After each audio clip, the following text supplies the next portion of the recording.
ஒரு ஊர்ல சேதுபதி என சோம்பேறி ஒருத்தன் இருந்தான். உழைக்கணும் அப்படின்னு சொன்னாலே அவனுக்கு அலர்ஜி. எப்போவும் கட்டிலிலேயே படுத்துக்கிட்டு சாப்பிடுறது தூங்குறது அதுதான் அவன் வேலை.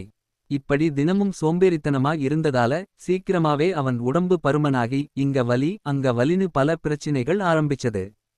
ஒரு நேரத்துல எழுந்து நடக்கவே ரொம்ப கஷ்டமா ஆயிடுச்சு.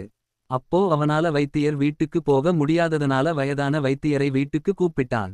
வைத்தியர் வந்து நாடி பார்த்திட்டு பெரிய பாட்டிலோட இனிப்பு பொடி கொடுத்தார். சேதுபதி, இந்த மருந்து ரொம்ப சக்தி. ஆனா ஒரு நிபந்தனை இருக்கு. உன் உடம்புல இருந்து வேர்வை சொட்டும் நேரத்தில மட்டும் ஒரு ஸ்பூன் சாப்பிடணும்.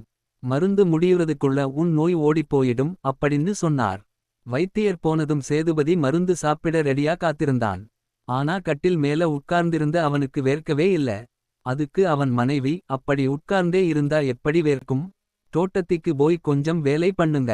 செடிகளுக்கு தண்ணீர் ஊத்துங்க.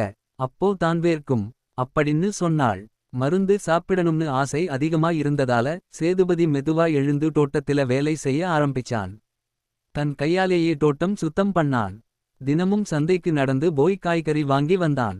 வீட்டு வாசல்ல தேங்கியிருந்த குப்பையெல்லாம் அள்ளி போட்டான். இப்படி ஒவ்வொரு தடவை வேலை பண்ணும்போதும் வேர்வை கொட்டிச்சு. உடனே ஓடிப்போய் ஒரு ஸ்பூன் பொடி சாப்பிடுறான். சில வாரங்களுக்குள்ளே சேதுபதி சுறுசுறுப்பா மாறிட்டான். உடல் எடை குறைஞ்சு நோயெல்லாம் தெரியாம போயிடுச்சு. ஆனா பாட்டிலில் இன்னும் பாதி மருந்து இருந்தது. அவன் வைத்தியரை தேடி போய், ஐயா, பாதி மருந்து இருக்கும்போதே நான் நல்லாயிட்டேன். இந்த மருந்துல என்ன ரகசியம் அப்படின்னு கேட்டான். வைத்தியர் சிரிச்சுக்கிட்டே, அது மருந்து இல்லப்பா, சீனி கலந்த மாவுதான். உன்னை குணப்படுத்தியது அந்த பொடி இல்ல. அந்த பொடிக்காக நீ சிந்திய வேர்வைதான்னு சொன்னார். அதுக்கப்புறம் சேதுபதி சோம்பேறித்தனம் எல்லாம் விட்டுட்டு தினமும் உழைப்பாளியா வாழ ஆரம்பிச்சான்.